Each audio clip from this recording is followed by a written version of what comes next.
So I finally had a day to get deep into this content that was just a glut of things that have been released in the past 48 to 72 hours.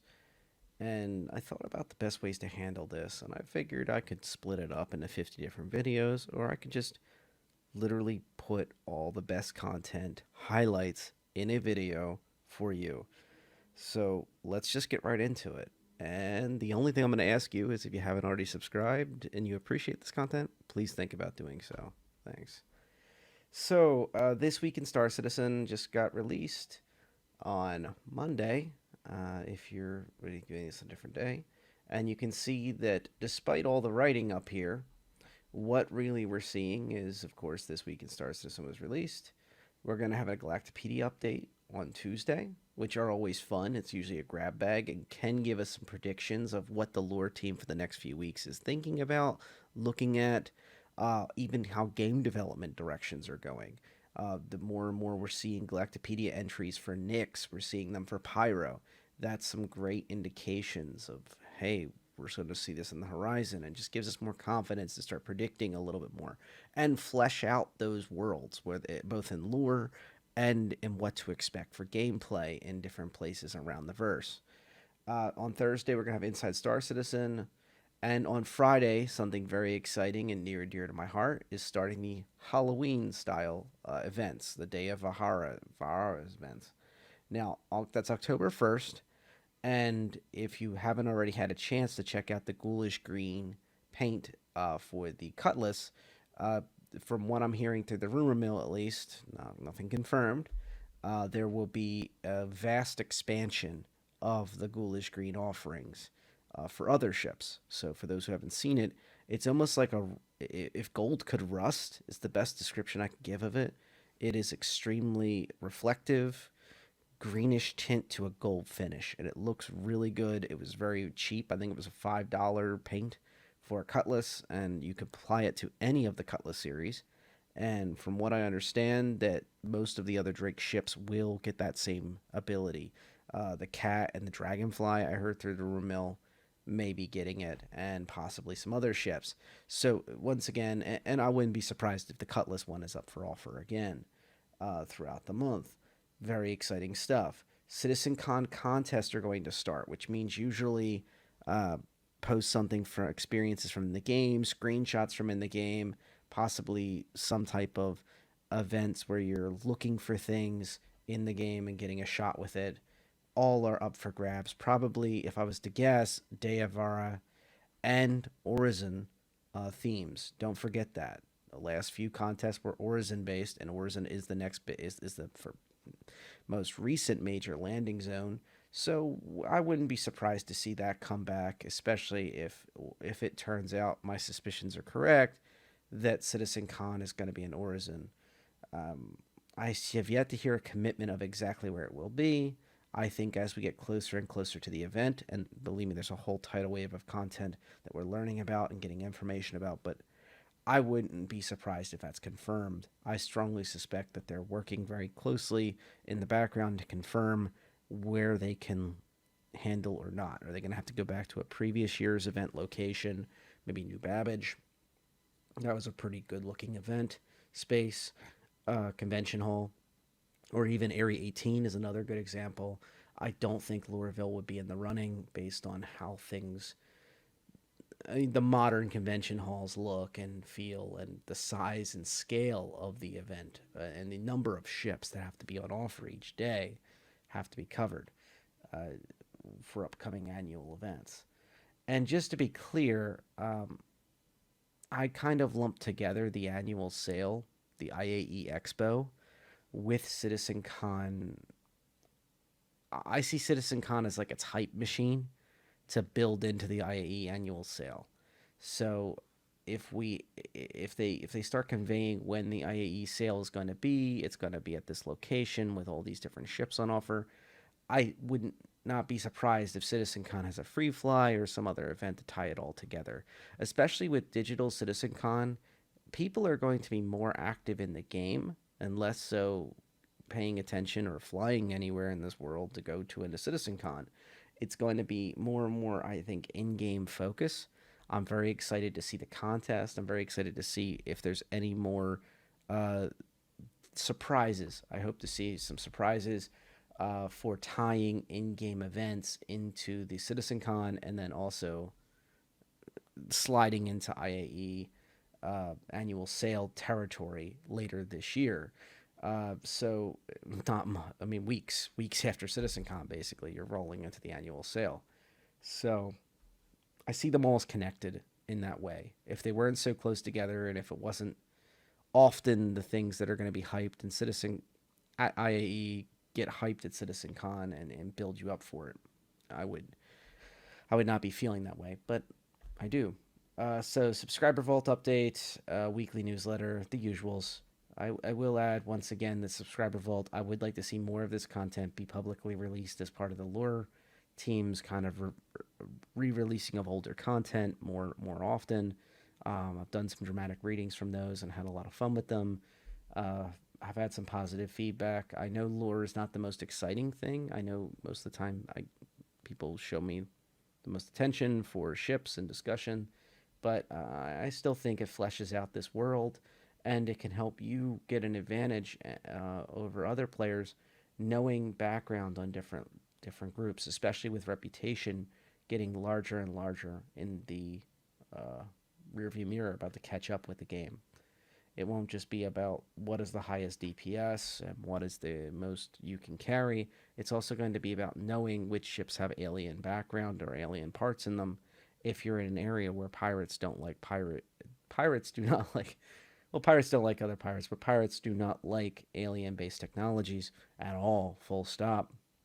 And that's going to be important to know about. For example, Misk's background with alien technology being integrated into their ships. Uh, should be interesting to see how far they go with that, but that is something, for example, to know. And people who have done some deeper dives and learn more about their ships can find these things. And to be honest, the history of Star Citizen is exciting. I wish I could convey it better. I wish I was an amazing storyteller, because some of it is just plain bears to be mentioned, bears to check out. If you really want to go down a rabbit hole, if this is something new to you and you're wondering what I mean, uh, look up the history on the Gladiator.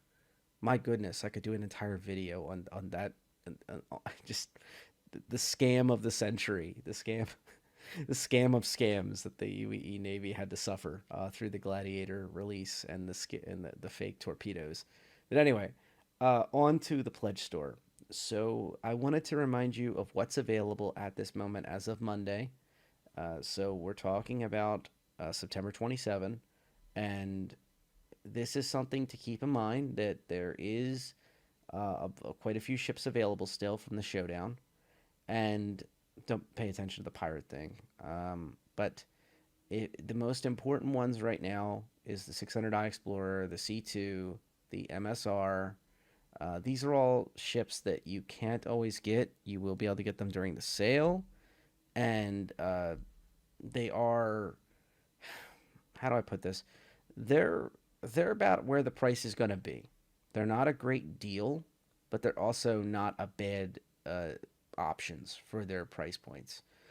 600 Explorer is a little high for what it is, but um, I would also mention that they're good upgradable ships. So if you're looking for, say, I'll give you a good example. If you tried out the Taurus and you're thinking, it doesn't have quite the legs I'm thinking of, or maybe it doesn't have the storage capacity, just doesn't, that deficiency of not having a bottom turret is just not worth it. Well, the MSR is a nice little CCU upgrade, which has a serious cargo hold, can carry a vehicle, not too like the Taurus, but can carry a full Orison rover and then some stuff on the side, and also has two turrets. It has a turret on the top and the bottom, which I mentioned before. One person can be jumping between both turrets because they're right next to each other where their seats open and close. A lot like the Taurus, like the Connie Andromeda. And the Taurus, technically, but the bottom turret is a pair of tractor beams, which means that you do not have that defense on the bottom of the ship. So if you're a two-person crew or even a three-person crew, you'd want to look at one of these ships that has turrets on the top and the bottom. So just a small thought there.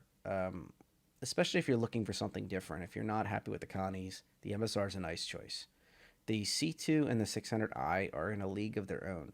The C2 is a ship if you need a serious hauler that has Atmo capacities, very good Atmo capabilities, and also is able to field and run a lot of vehicles. Roll on, roll off. The front and the back open up with ramps, and you can easily drive on uh, 4, even experimentally 6 Ursa rovers, for example, or 2 Nova tanks, or a ballista and a Nova.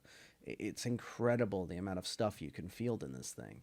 The personal inventory space on the top floor is going to become more and more important as we hit 315. More on that in a little bit.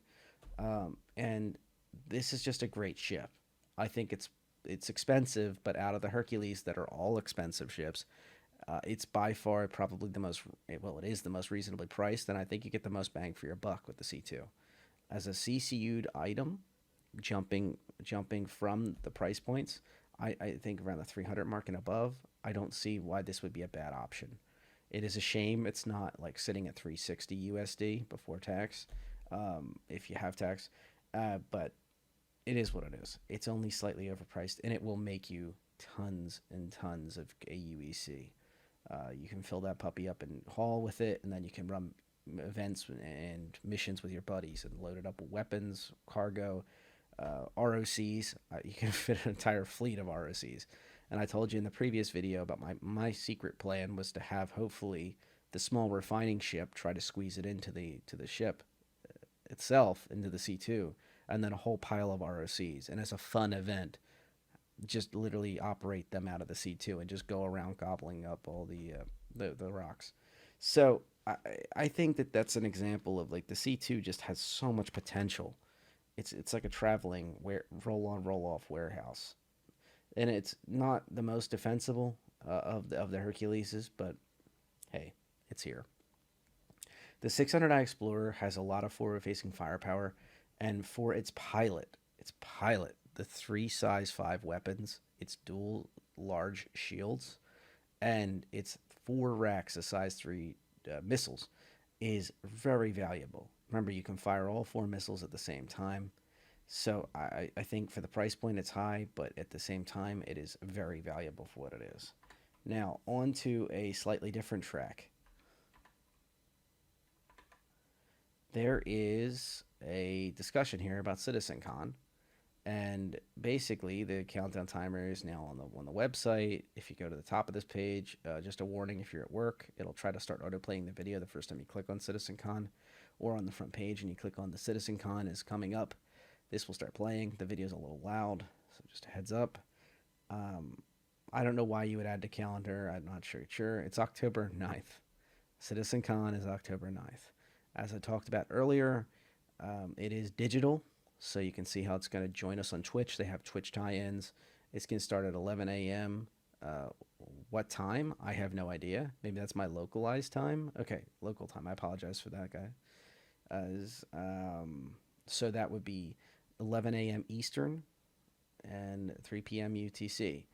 And you can see that they have all the different things to talk about. And Gen 12 is going to be something I really want to speak about this, but let's go through. Let's give each one the honor it needs. Chris Roberts is going to set the tone for the event. He's going up first, and he will be at the end as well. Then we have the biggest panel of the year. Takes you on a guided tour of the current in-game universe. Join the developers who bring it. Why did they not just continue that? Why did they have a read more button if it only goes to there? Anyway, join the developers who bring it all to life to explore locations, systems, and gameplay and more.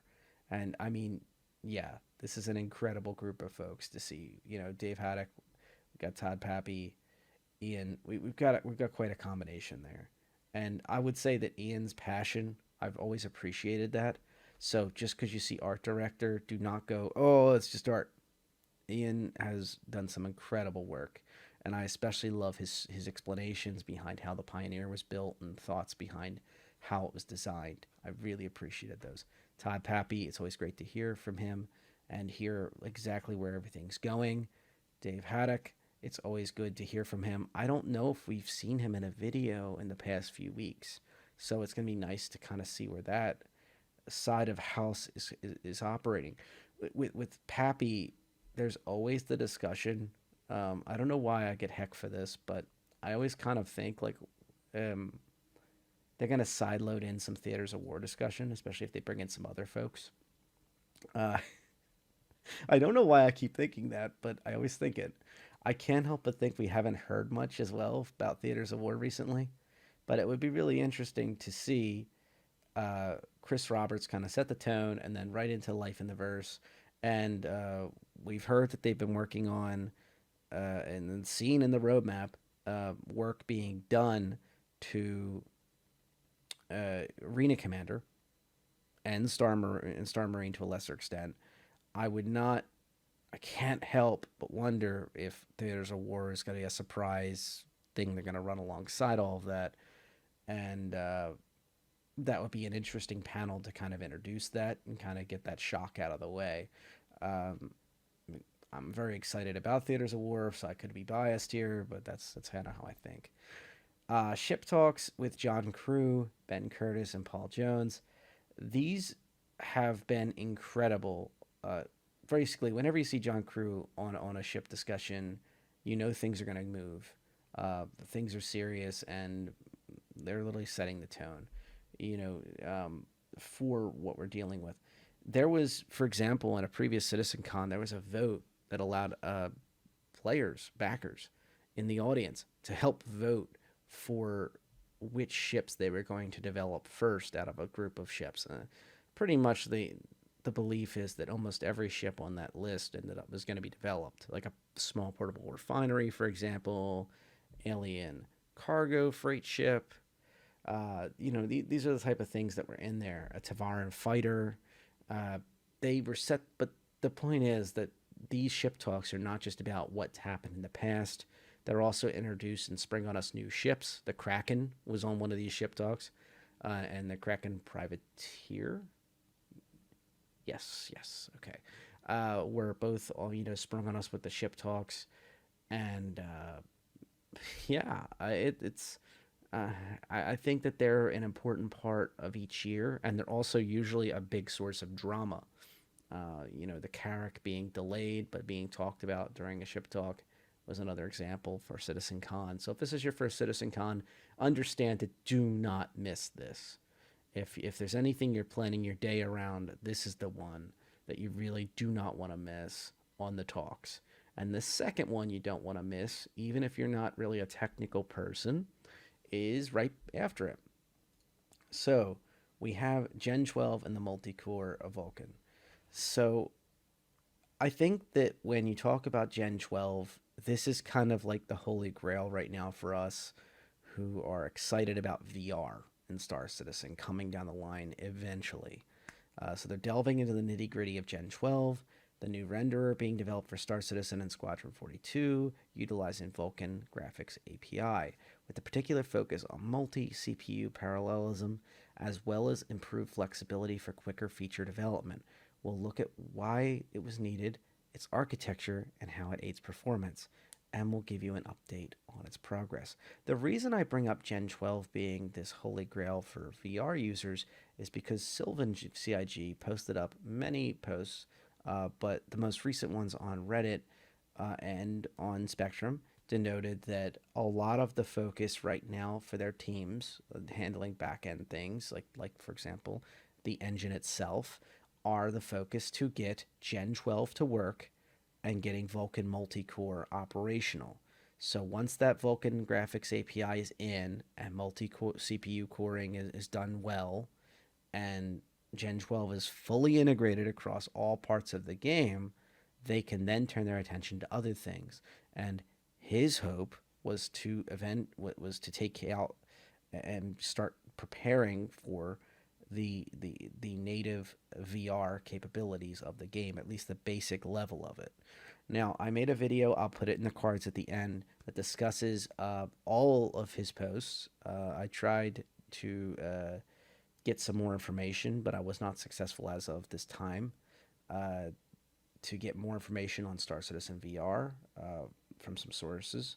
Nothing leaked or anything, just straight up asked some questions, and I wasn't able to get any answers. um, so if I get answers, I'll try to tie them together to this video, or if I publish it before that, then it'll have to be a new video. It's just that simple.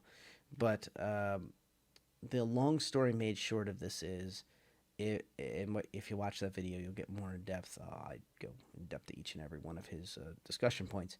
But the belief that I have is they're going to start with a headset capability. So Gen 12's in, multi-core is actually running right. The theory is that theory is that when you sit down and you load your client, and the servers will be incredibly responsive, and your client will run incredibly smoother. All of that is important because in VR, frame rates cannot be 20 or 30. For starters, you'll start getting motion sickness like crazy. Even the best, most experienced VR users will tell you this, that frequency matters. You need 60, 90 hertz preferably, even more if you can get them, to really feel fluid and start having that immersive experience where you feel like you're there and you're part of that experience, and not just kind of along the ride as a passenger that's, oh, what is this? It's not a flip book. It has to be very, very fluid. VR is extremely sensitive to frame rates being low. So the first, and also tracking will add some extra depth for their system. It'll start taxing it more, of tracking where your head's looking constantly. We've seen that with eye tracking. We've seen that with VoIP, face over IP. When these technologies get added, it starts adding complexity, and it adds possibilities for issues with the client running slower. So the client needs to be rock solid. It needs to be fully integrated into Gen 12. It needs to be running Vulkan graphics APIs across the board with multi-core CPU support that's even stronger and more robust than it is currently. And then finally, we can start looking at basically tier 0 implementation of VR, where you can wear a headset and look around while you're using a mouse and keyboard or HOTAS or some other form of input, like controller, etc. Whatever you're using, that the idea is that you will be wearing a headset and using another control point. And then eventually you would have controllers being supported that are actual VR controllers, etc., etc. That's how most games handle it. And based on what we're hearing and how long back it would go, that is the most likely path of development. That has not been confirmed, but that is how almost every game has to do these things if you're starting from scratch in such an advanced game. But we'll see. Like I said, that is not officially confirmed, but yeah. So, crafting worlds, planetary tools, and tech. So they're looking at the big picture at some of the new planet tech features being developed to help further bring Star Citizen to life. Translation procedural.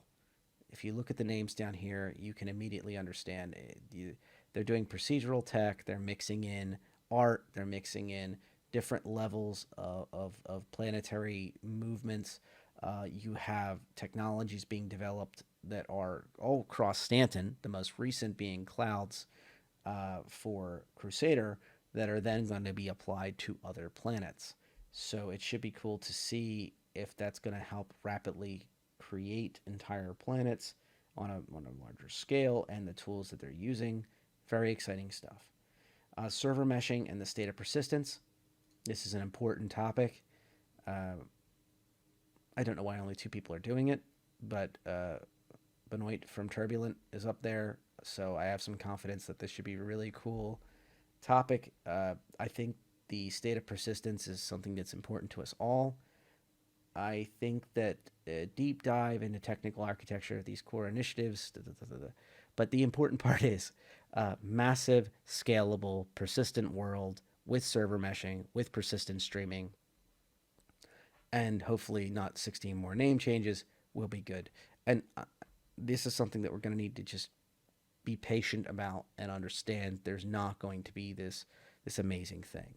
For starters, you've got the entire engine of the game has to be translated fully into Gen 12 and has to have multi-core CPU running smoothly in order for really the big parts of this system to run well.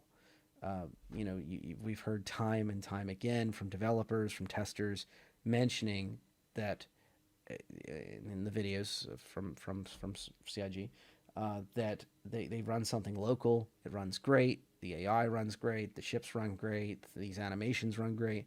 And then they go to use them in real world environments on real servers, and things are just slow or beat up or break due to the issues that they have.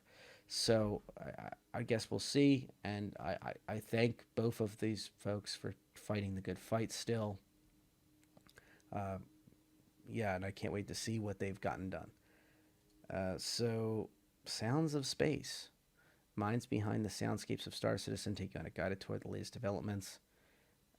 Surprised to not see Pedro here, but very cool. Graham and Adi, they're going to take us through Sounds of Space, systemic gameplay, stream of thought. Oh boy. Wow, they put a whole team behind Tony Z for this one. Tony Z leads a wide-ranging discussion of upcoming features, like selling used items, local inventory, and convergence of reputation and mission systems. Why physicalized cargo is so important, and the next couple days of dynamic events and more. Next couple dynamic events and more. So it's always good to check in with Tony Z. These are incredible videos. If you have a chance, check out the older CitizenCons and see what Tony Z has to offer on those. That whole team there will have some great perspectives. Sometimes it is good to have some folks bouncing off of Tony Z, kind of filling in the blanks, and asking questions, kind of keeping things, going where they need to go. But it'll be interesting. And then right after Tony Z's newest presentation, that folks like me have to watch 4 times in order to really grasp every single thing and try to figure out where that's taking us and find all the little secret nested eggs hidden inside those speeches and discussions. Chris Roberts will wrap us up.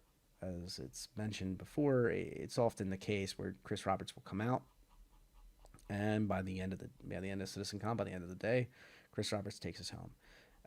He finishes everything up. Okay, a lot here, a lot to follow. There is these little blurbs now, which I appreciate. It's always expected that there'll be ships. Expect to have some surprise ships. The open secret that is the rumored 400i, or the troll that is the 404, whichever you prefer to think of it as. That would be a high likelihood if the 400i exists and the 400i is real and the 400i is still in development. Expect it to be talked about at the ship talk. Expect some other surprises. I think a small refinery vessel is another example of what is possible. I've heard rumors of even the little Argo Cargo having a special new arm to do mining technologies is supposedly out there. I don't know. I guess we'll see. So there's a lot of really random things in the ship world that are possible for them to talk about, and I guess that anything's possible. This is a reminder that if you jump into the Final Four link and go to the Ship Showdown information, I was gonna say free to fly is until September 27th, which is today. So if you had folks that were doing the free fly, encourage them to get out there tonight. Get out there and have some fun. Get some things done. Now, if you enter the code, and you do not need to be somebody new to enter the code, you can then go ahead and buy discount ship packs. So here are the discount limited time starter packs that are available. And if you notice, they are war bond. So unfortunately, if you're thinking of putting something in a buyback and picking up a couple packs for future, friends that are coming into the game, that's not possible.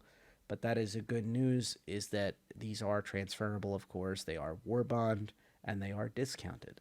So out of the two, you have the Mustang Alpha for that nice $5 price reduction, and then the Aurora MR, which also has the $5 price reduction. Now, the Aurora MR, as a reminder, has the ability to carry a store all box, which is not in the game yet, on the bottom of it.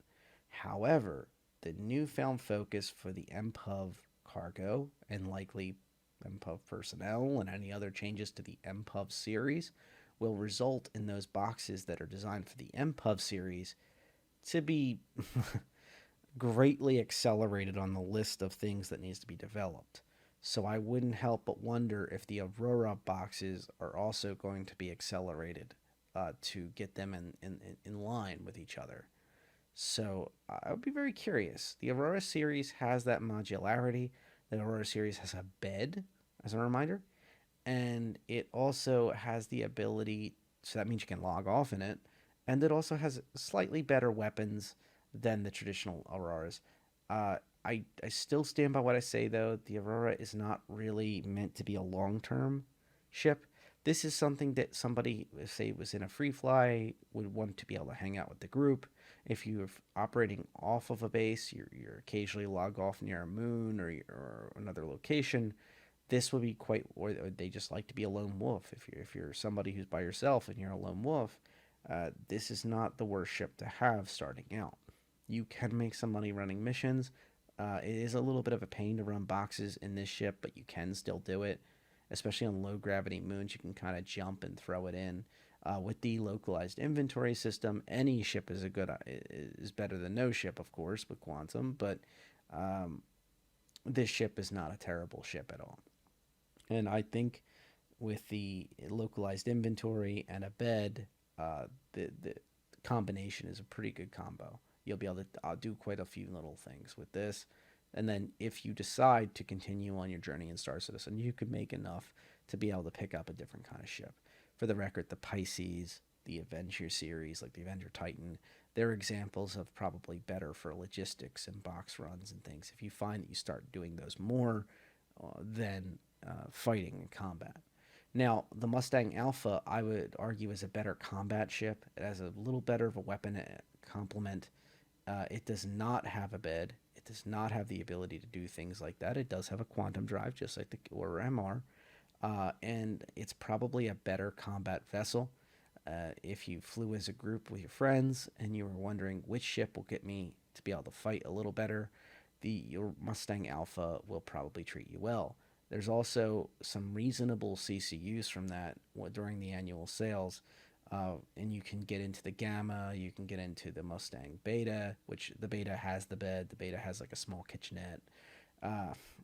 So there's some pretty cool ships in the Mustang series, and the Alpha could be a nice little gateway. Now, normally I don't recommend getting too deep into ships that don't have really heavy insurance. But on such a small ship, and it's a game pack, and it has 2 years insurance, and it has 1,000 UEC starting money, and the game, of course, is included with this pack, by the way. That's not a bad price. If you think about the game being $20, from my perspective, that's basically the price of USD, and then you think about the ship being the other side of and the 1,000 UEC being the other side of it. That's not a terrible price. But I wouldn't upgrade this ship too heavily. Just understand that. If you were considering any other ships, I would wait until you get your hands on an LTI token or a 10-year insurance, like at the annual ship sale, and pick up a standalone ship. Not upgrade this ship any further than, say, the basic levels. So that's just my perspective on that. I try to bring those up. I've been surprised by how many times people have asked me about starter ships, about packages that are on sale for discount, big, small, otherwise. And if you or one of your org mates or your friends is looking, a ship with a bed is better than no ship with. If it's their only ship, a ship with a bed is better than a slightly better combat ship that does not have a bed. Bear that in mind.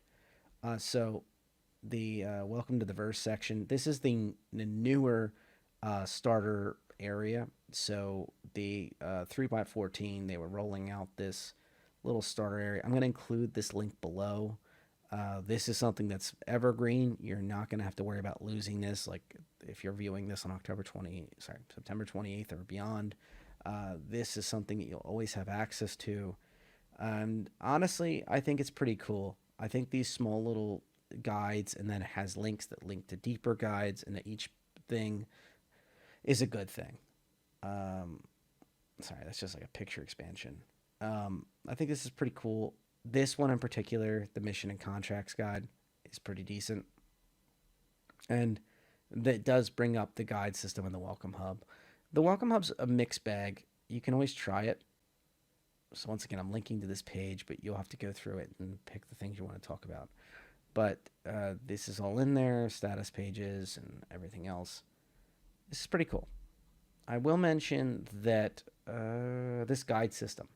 So I don't know if I'd recommend it or not, but you can always try it and see yourself if you prefer. The guide system is other players in the community that have signed up to be a guide. And if they're active, they basically, when they log into Spectrum, they flag themselves as active. You can select yourself. They basically put up your little flag for which category of the issue you wanted to talk to them about, and they'll try to guide you through different topics. Now, note that a guide is taking their own time out to do this, so you probably want to be very concise and to the point about what exactly you're looking for, and try to use some YouTube clips or pages like this to see like the basics. And then once you're like, okay, I got most of it, dot dot dot, but how do I do this, or what can I do with this ship, not with this ship? Why are people telling me in global chat that this is not good? Why? And they won't answer me. You can go to the guide system and then throw that in, and they will gladly answer. Some of the folks I know that do the guide stuff actively, constantly, are great folks. I will say that I have heard from a few folks that they've had issues waiting for guides and then having to jump between a few folks to be able to get an answer. This system, though, is better than posting in the public forums for most issues, because you will have a lot of folks angry if you're asking a very basic question inside Spectrum, or on Reddit for that matter, if you haven't spent a little bit of time to do the research. The guide system maybe help you a little better and be more intuitive, and also give you a sense of one-on-one mentorship, at least for those topics, than you would get from, say, a public-facing post, such as Spectrum or on Reddit or on Discord. So I think that is one of the little secrets of this nest. And speaking of secrets of this video, I don't know, you're probably wondering if I'd get to the video. I'm going to rip right through this sprint report. So they basically explained that last week's Star Citizen, that was just on Thursday, basically they had no time to do a full feature, so they simply did a full-on sprint report. And Jared did a great job with this video, so we're going to have some fun with it. We're going to go through some of the content. Hi, all. Me again. 3 weeks in a row at the top of the show. Oops. Off this week. Let's go with the EUPU feature team. Now, as part of their work on loot generation, the EUPU FT has been working on a variety of locked crates for players to discover throughout the persistent universe. Like some that would require use of a cutting tool to open, or in this case, combination lock you'll have to secure the solution for elsewhere in your travels. 1, 2, 3, 4. Amanda, remind me to change the combination on my luggage. The same team has been... So right here, when they mention that, I've noticed that some of the write-ups in the community said it differently. They said boxes that you could cut open with a multi-tool or enter the correct code. That would require use of a cutting tool to open, or in this case, combination lock you'll have to secure the solution for elsewhere in your travels.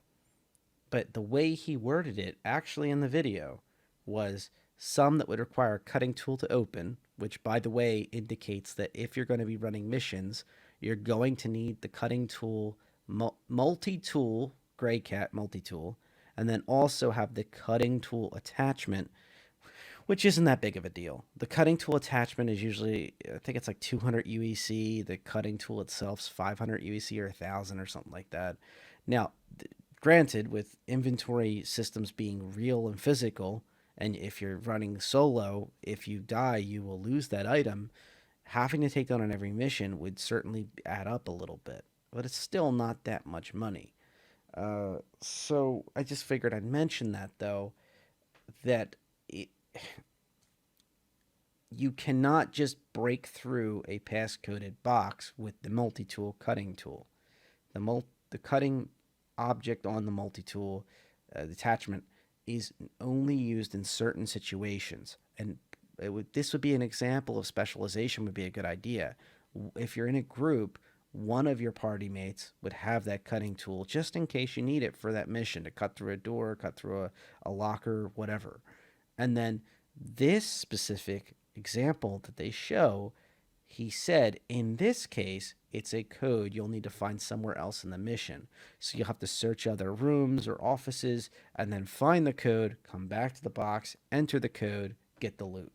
So this is interesting, and I suspect that they'll have examples that you can use the cutting tool or maybe even hacking or something to bypass the code, but that is not always going to be the case, at least based on these examples and the way he has explained it.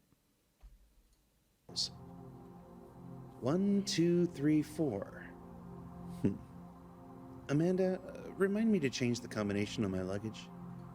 I thought it very funny. So hopefully Amanda got her. She's one of the editors for CIG. Hopefully her and hopefully Justin as well got their sodas.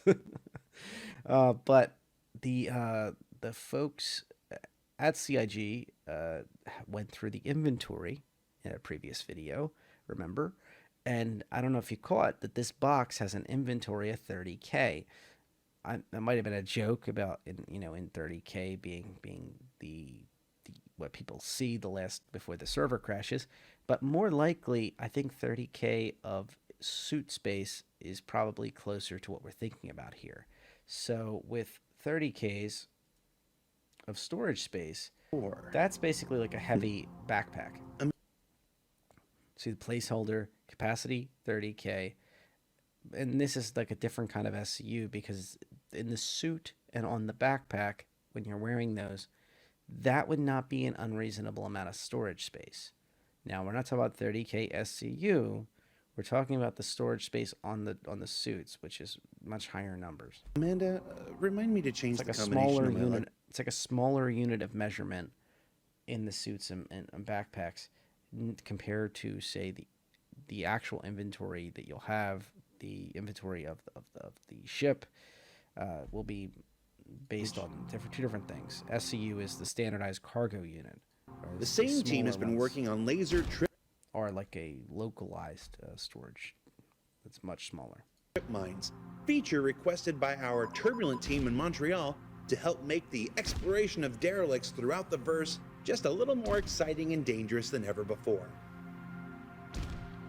One of the big things to work out besides proximity detonations was to properly physicalize any of the items being used to detonate them, like these boxes, so that they react to the force of the explosions themselves. Turbulent, very cool. This ties in with their earlier system. They mentioned that they were working on puzzles to make derelict ships and places to explore much more rewarding but dangerous. I can't help but notice that those passcode boxes from the previous, or ones you can cut open, we're just in the previous part of this sprint report, and then you have laser trip mines here that you'll have to navigate and bypass or defeat to get to the loot on these ships, on these derelicts.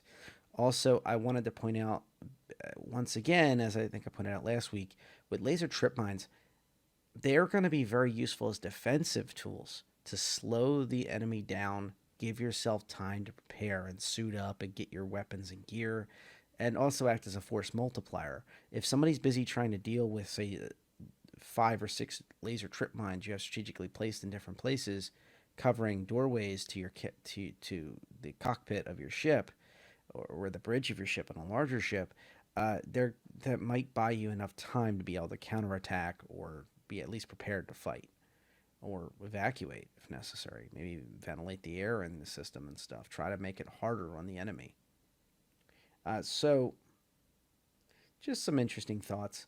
Very cool stuff from Turbulent. They go on. He goes on to mention, Jared is saying that they also developed a way to make sure that even if 7 of these go off in a row and it's a chain reaction, it doesn't crash the server, which is always good to think about because players are really creative in the ways they use these type of tools. Will simply be determined by things like material makeup and construction type. And once again, you picture these environments with laser trip mines.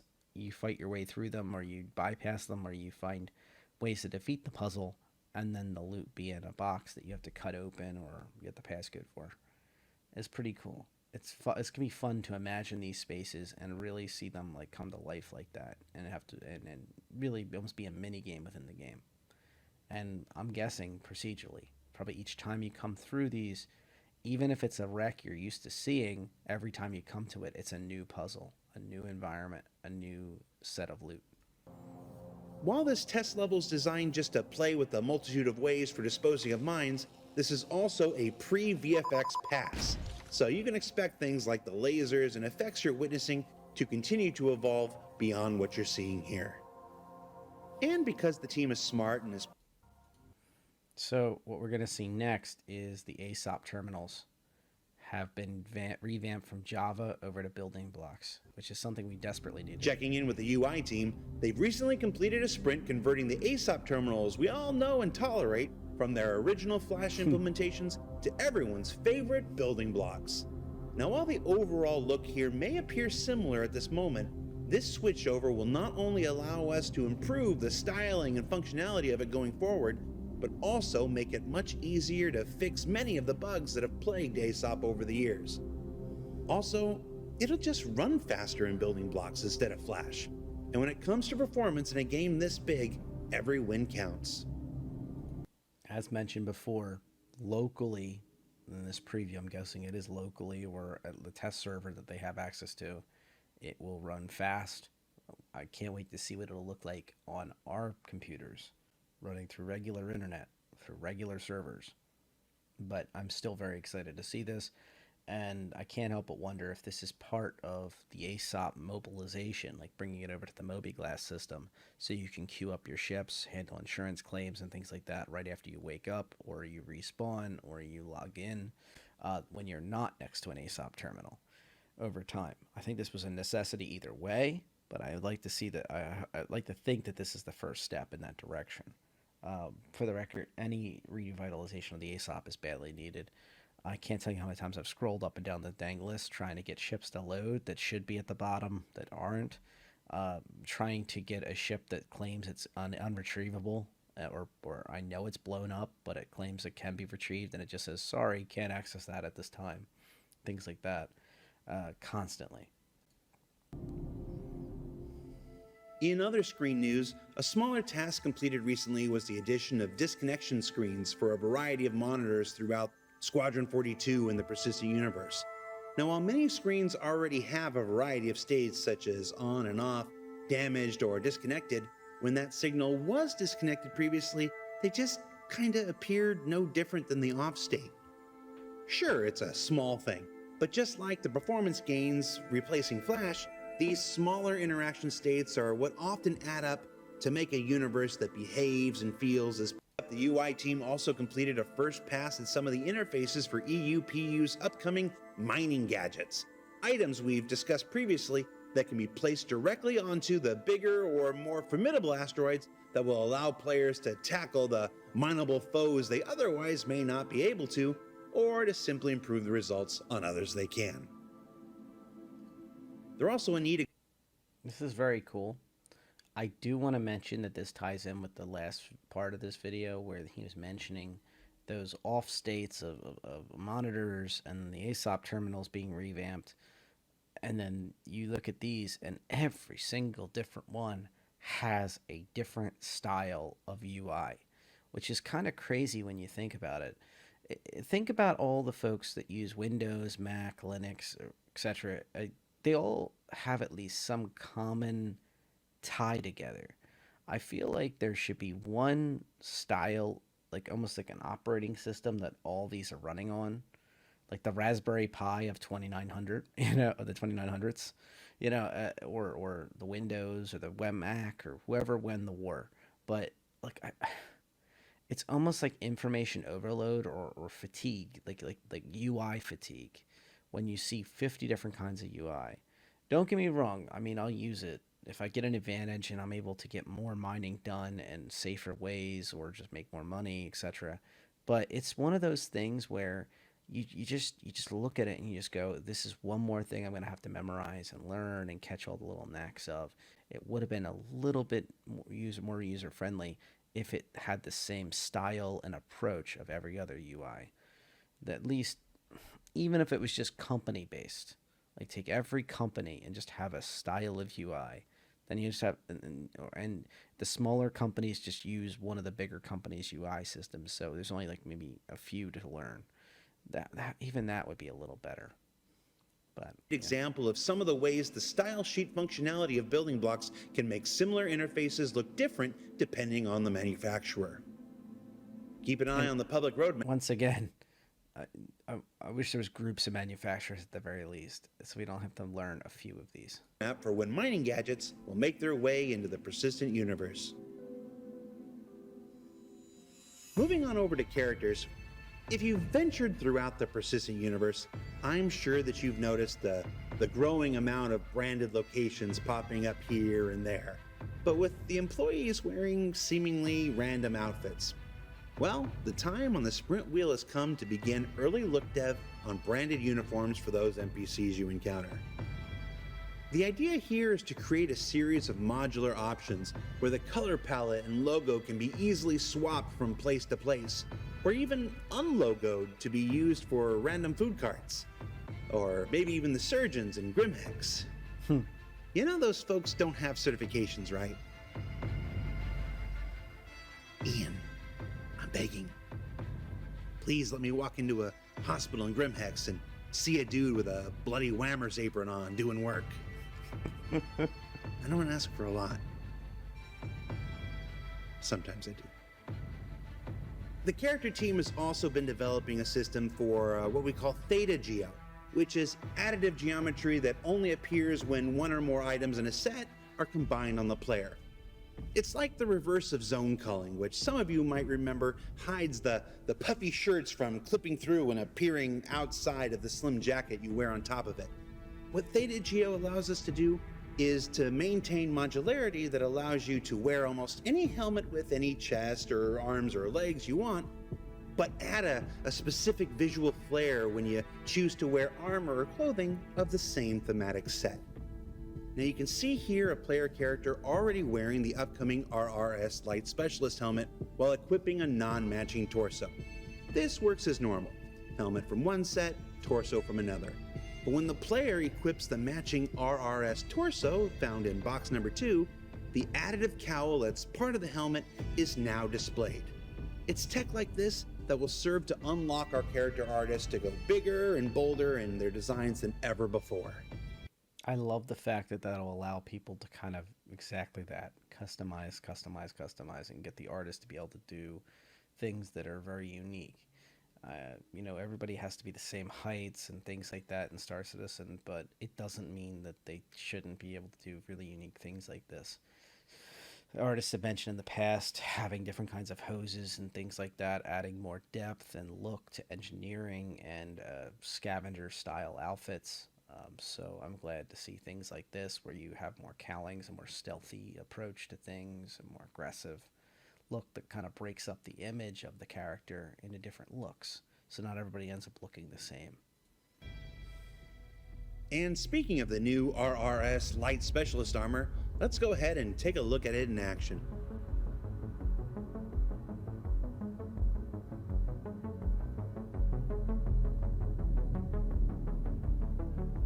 Now, is that the free armor we're getting with CitizenCon goodies pack?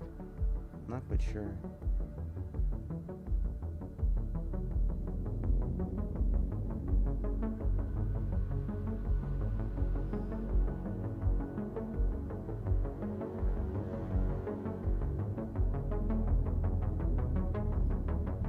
If you want to learn more about the new RSS Light Specialist armor, you might want to check out the new Digital CitizenCon webpage that goes live tomorrow.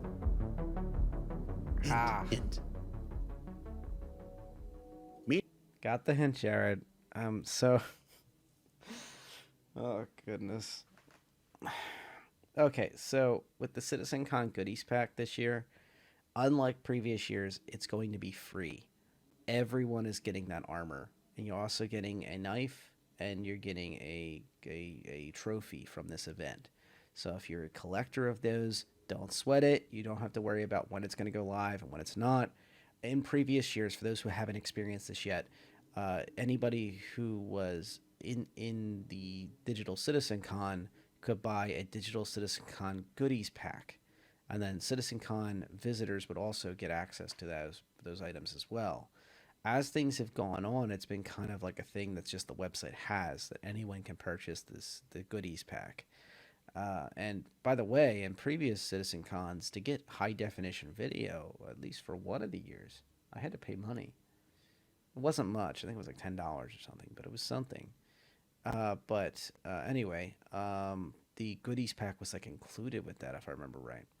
Now, the goodies pack this year is free. I do not know if you can buy more than one. So, if like the first one's free per account. So, if you have alt accounts, obviously they're each going to get one as long as they're a backer. All backers will get one, and then I don't know if you can purchase extras. But if you're a collector, don't sweat it. You're going to get it. If this is your first CitizenCon, enjoy the free new set of armor, knife, and trophy. So that's not terrible. I don't think that's great. I think the armor looks great, and it's really nice to see something that's a nice freebie like that. Vehicle operation, such as applying them to the player's control of their spaceship. Now, in the debug text you can see in the upper left, Man, they're the still going on raw about reading drunk is flying what the every player week. is actually doing with their controls. And for these demonstration purposes, that's not much or barely anything at all. But the number to the left of that is the actual values being applied by your player character to the ship by their sluggish and imprecise reflexes. Yeah, don't drink and fly, my friends. But definitely do walk up behind your pilot in a Hercules or a Constellation and shoot that new healing drug ray of yours at the back of their head for some real happy fun times. Tell them Disco sent you. Don't do that.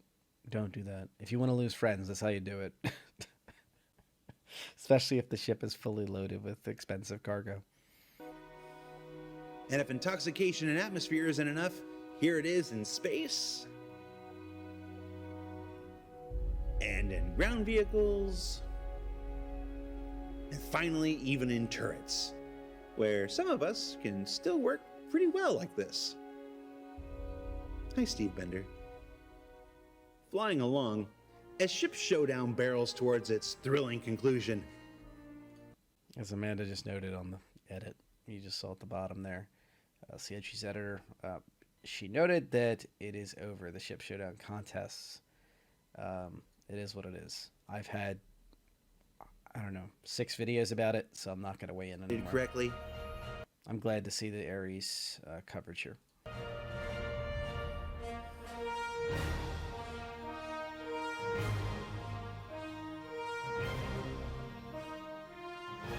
As well as completing a pass on the landing gear that makes them feel appropriately super chunky and stout, in the words of the inimitable Ben Curtis.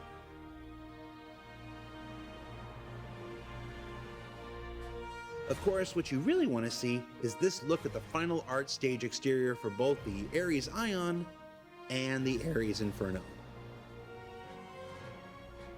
And you know what? This is still work in progress. Are Crusader ships the best looking ships? Let's go for an all Crusader Final Four in next year's Ship Showdown. Oh my god. Because that means John Crew has to make my Genesis. Please. Work also continues on the Aegis Redeemer, which was recently the first recipient of the new developmental work on the glow shader, which previously didn't allow artists to turn them off when they wanted. This tended to limit the place and manner in which they could be used on ships. That's important because glows like this are made at the vehicle material layer. And while there will still be VFX layered on top of them in the final product, these underlying material glows can save on VFX particle budget when appropriate And that means artists can use them in new ways and places where we don't necessarily want something to appear on at all the times, and maybe get some VFX performance gains along the way. Special shout out to Rob Dickinson for his work here. Very cool.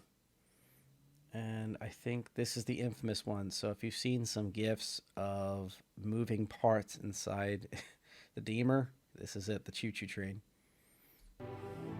Coming up, these things. The team also spent a little bit of time experimenting with adding some motion aspects into the interior, but, well, let's just say some people like it and some people don't. And we're still going to play with it, but don't be surprised if it doesn't make it into final release. A big part of development is experimentation, and it will remain to be seen if some version of steampunk choo-choo survives until the finish line. So I'll just mention two things they could do here if they wanted to keep the motion and did all this effort.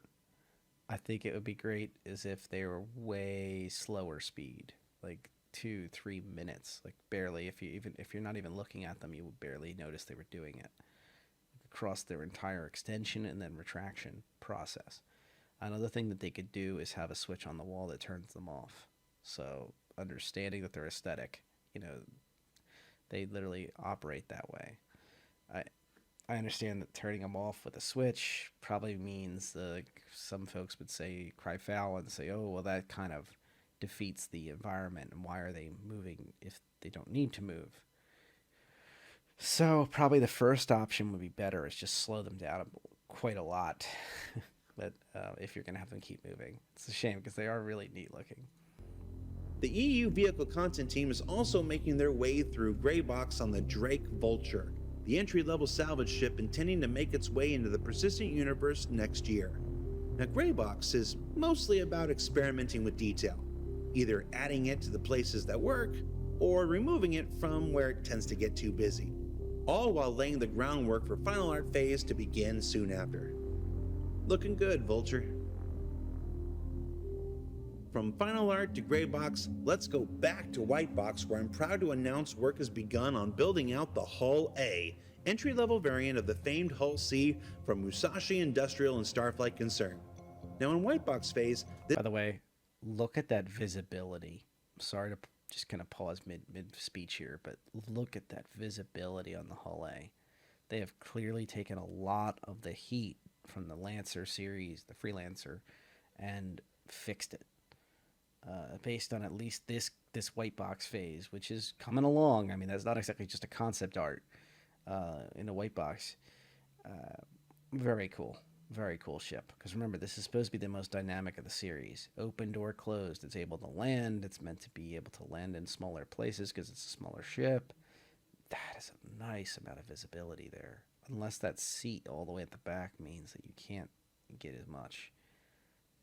Visibility-wise, we'll see. This process began by importing the recently revised 3D concept mesh into Engine and ensuring that it itself is functional. Now you might be saying, recently revised concept? Yeah, some minor changes had to be made because player and ship metrics have evolved quite a bit since it was first introduced, and important studies have shown players like to fit inside their spaceships.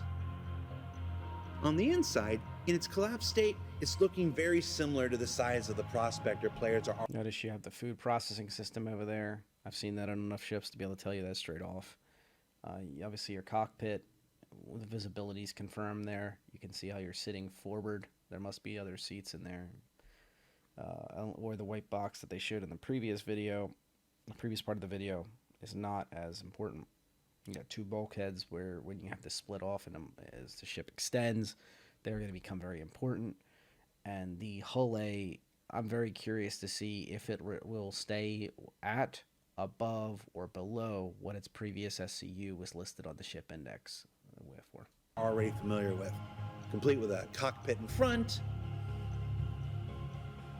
a component area just behind, an airlock, and then habitation in the rear of the front half. And as Whitebox work continues, the team will be evaluating and you noticed, by the way, a bed in there. Space for the various components as well as a potential reduction in CST. That's cockpit struck thickness, a malady that can strike any MISC or RSI ship at a moment's notice. And one Origin ship. But we fixed that. There's also a re-examination of bathroom space going on, as AI NPC passengers need just a little more room to do things than players. Yeah. Eventually, pooping AI will be on the roadmap. You can bug Jake Bradley for the win. White box phase is also where we test things like landing gear position so the ship doesn't fall over, which is extra special important with the Hull A because of its expanding and contracting substructure, where timings are being adjusted, and especially the clearances, because the Hull A is intended to successfully make landing both collapsed and with its cargo racks fully extended and filled.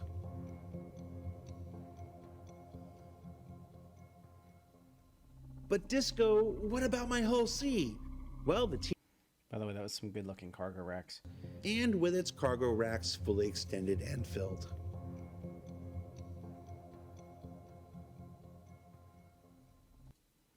So there you go with your cargo racks fully extended. And then over here was the ladder. Now note that that ladder is a ladder. That goes without saying.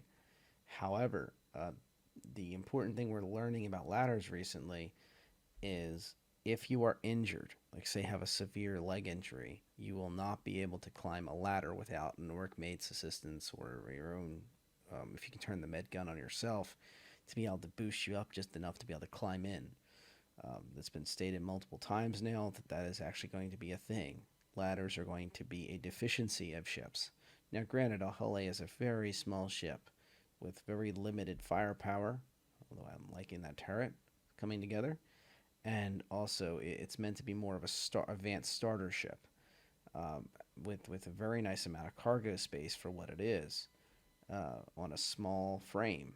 So it has something's got to give, but it is worth mentioning that using a ladder as your primary access point to your main part of your ship is going to be an issue if you get seriously hurt.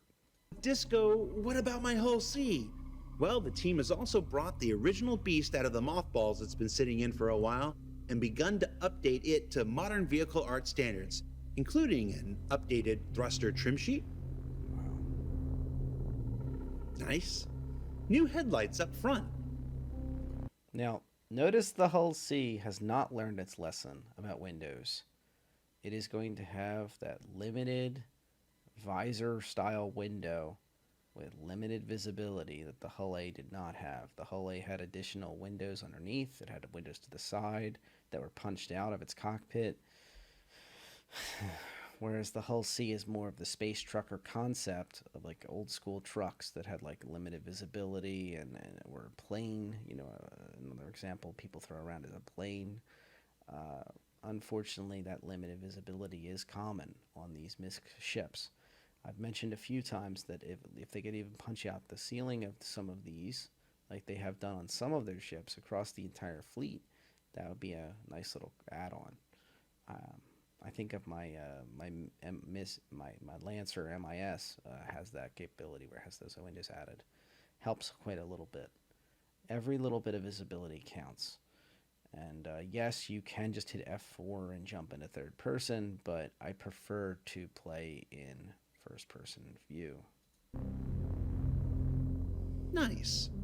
And crucially, upgrading the materials all over with the recent hard surface shader in a comparison you can see here.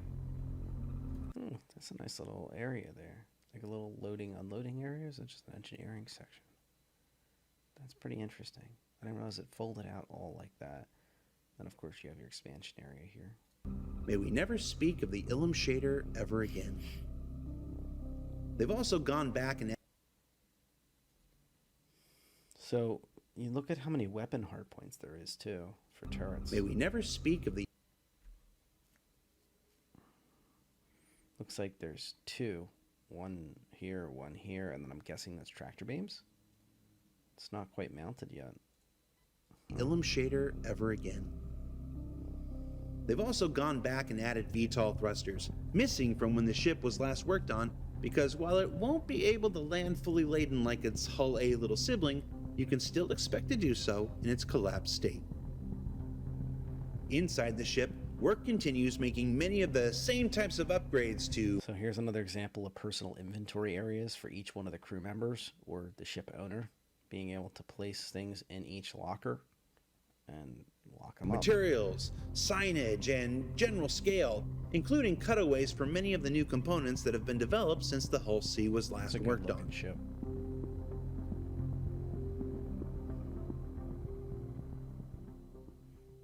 Finally, Olisar is moving, but only a little Called bit. this. Now that Crusader is fully integrated into the stand system, Olisar kind of stood out because it was the only major planetary station not in geosynchronous orbit over its landing zone. So it's being moved over to the left a little. And the views have never been better. And there you have it. I've called this. Some folks said they would have to destroy the old Olisar and replace it with the new Olisar before this happens. Or if you subscribe to that belief, which many do, to be fair, including myself. But I did not think it was necessary for that plot point to happen, for them to move Olisar. I literally expected Orison to be released, and then immediately after, or in the case of Orison 3.14.1 to come out, I thought they would do it. But apparently they're going to roll it into what I'm assuming is 3.15 to put Port Olisar above Orison. And that will kind of restore some kind of sanity and order to the system, where Orison is no longer just kind of this lone planetary landing location without a station above in support. So if your friends spawned on Orison, you no longer have to go down to the surface to sort all that out. You can just tell them, meet me at Port Olisar right above your head. Just like every other city in the game, by the time they get through the shuttle service, queue up a ship, come warp up, you'll already be landing at Port Olisar, or you can already log in there if you anticipate that your friends will be there. It just makes it coordination a lot easier. So what did we learn this week? We learned that CitizenCon's right around the corner. Jared, you did a heck of a job. So I think this will flip me back to the beginning. Everything kind of comes full circle. CitizenCon is on October 9th. Can expect a lot more information. Also this week, expect a lot of good information on Inside Star Citizen on the 30th and October 1st, Day of Vara, the Halloween celebrations throughout the month. Very fun time, very exciting time. I hope that they have some scavenger hunts, like for boxes or some type of scary events. I hope the contests are really fun. I expect Star Citizen Live and Inside Star Citizen to be quite action-packed this week. It seems like there's just a gush of information. Now, while I've been recording this, somebody poked me about this topic. Apparently, the 600i, the C2 Herc, the MPuff Cargo, and the MSR have been pulled from the lists. So that those deals are no longer available. So I apologize for the discussion at the beginning of this video that covers them and exciting you thinking there are options. However, that those discussion points and the price points are still viable, because when you hit the annual sale for IAE, the Intergalactic Aerospace Expo, you will be able to purchase them for those prices from the other ships. They are still viable. I'm going to leave them in. I was kind of thinking about that when we were going through some of the final points on that discussion. Also, I will say that from what we're hearing through the rumor mill, there is Evocati already testing 3.15 elements, like pieces of 3.15 that is believed to be 3.15. Once again, these are unconfirmed and it is just a rumor, but that is what I'm hearing from multiple folks talking about it. Not even trying to seek these things out, but they're bringing them up. And it is just one of those things that unfortunately we're going to have to find out more information as we go on throughout this week, I think, especially. And from official sources, it would be great to hear a little bit more on topics to kind of flesh things out coming into Digital CitizenCon. I understand they want to try to keep as much as possible for that event, but they need to start filling out a few of the gaps and keeping the hype train that they've created kind of sedated, because, well, yeah, it's it's something that we need to iron out.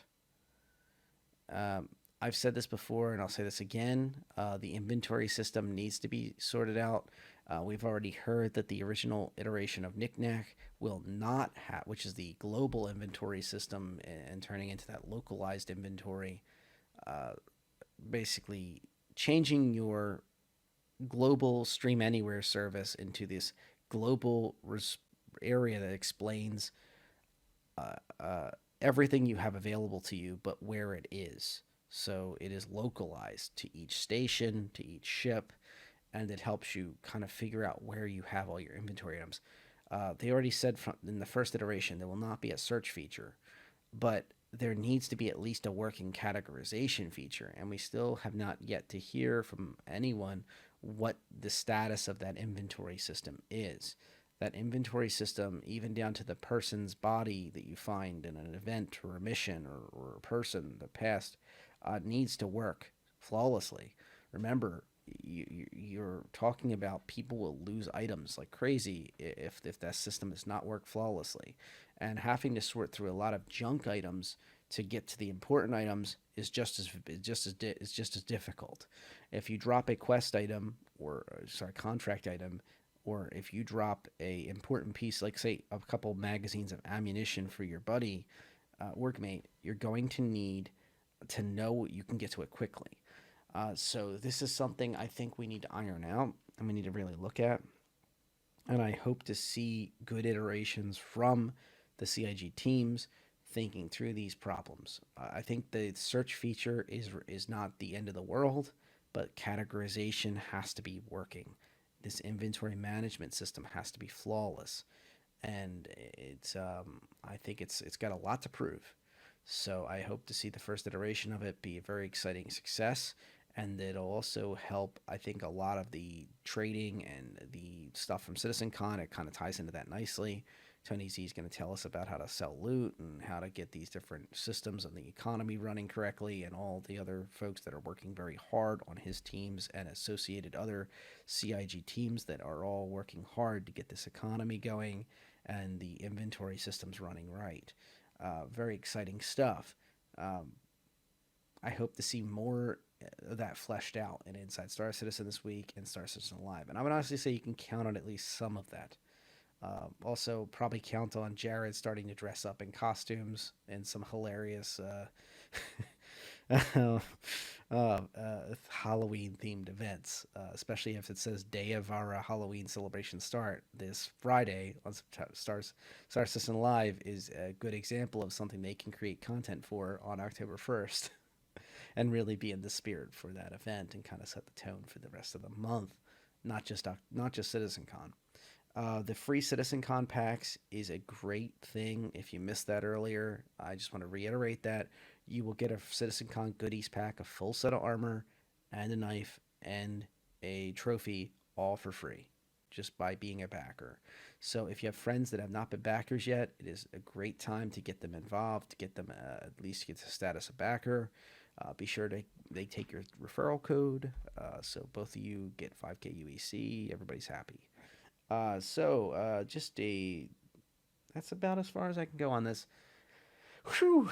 I think I had two different options here. I could have went into cut this together into 6 different videos, but it's really just not my style. I think that you folks really appreciate that to really dive into content and head first, and I hope to do some more in-depth videos about multiple topics, especially an update on VR. I want to do a separate video discussing the status of the Hull C and the Hull A and where they are in the SCU realm. Like, are they competitive still? Are they viable in the current climate with the other ships available? That's going to be a really fun discussion. And then I also cannot wait for the PTU to be released. This may be overly optimistic, but with the heavy discussion of Evocati and everything else hitting 3.15 elements, at least pieces of it, I hope to see the PTU in the next coming weeks get released, even if it's in its buggy state, so I can start getting content Once again, PTU content, not Evocati. I am not Evocati. I'm not signed to Evocati. I am not anything like that. But with PTU content, to start seeing how these systems work, even if they're in a buggy state. For example, confirm if inventory is only accessible to the ship owner, or if anybody on board the ship can access the inventory of the ship. Is that going to be intentional design? Is the system only going to be tied to your party status? Like if people are in your party, can you set those things? Another thing that I want to try to confirm is how long the death numbers are. We've heard different numbers thrown around, and also how viable it is to actually fly out to someone, find their beacon. Does that actually function? Can they turn the beacon off so they don't give themselves away if they're trying to be a stealthy group? So you take one of them out and then instantly you have a warp 2 beacon. That wouldn't be the best. And also, I want to cover something that you might be surprised about, the A2. The A2 Hercules is really going to change the game. From rumors I heard, it does have a kitchen. So it's going to be the true power play of a ship, kitchen and all. And particularly its bombing physics and its gunboat mentality. I have made the argument a couple times now that with all those different turrets on the bottom of the ship, it's truly like a turtle where the shell is very strong on the outside, on the top, and then, but on the bottom of it, it's going to have a lot of firepower. So I'm very excited to see if the space turtle is going to be able to go fly around and bomb everything. The big space turtle. The little space turtle is always going to be the little terrapin, which is near and dear to my heart. But some very exciting ships. And then, of course, try to break all those ships with the Ares series. And how many rounds are in the Inferno? How much of a burst does that thing have? How many seconds does it have before it has to go flying back to base? That is going to be extremely important, considering you're flying around a size 7 bespoke weapon, and you're not an ion where it can just auto reload that weapon, even if it's just short, even if it takes a while for it to reload its shields, its ammunition. It has an energy clip, it's called, automatically forever, versus the Inferno, which has a definitive limited amount of really powerful size 7 ballistic ammunition. How long does it last? How many bursts can you do? What type of play styles can it have? So there's a lot of exciting things I really want to dive into, and a lot of them revolve around the PTU, unfortunately. And of course, CitizenCon. So, I mean, I'm going to continue on with what we have, and then in the near future discussions, and then into CitizenCon, and hopefully by the time CitizenCon content is wrapped up and we've all well up to speed on everything, on many different topics, then dive right into the PTUs and start tracking on the changes throughout the PTU experience into 3.15. So very exciting. Stay tuned. Be sure to subscribe if you haven't already. I know I said it already, but yeah. And if you have any questions, be sure to comment below or reach out to me on Discord as always. RedJ #0001. All right. Fly safe.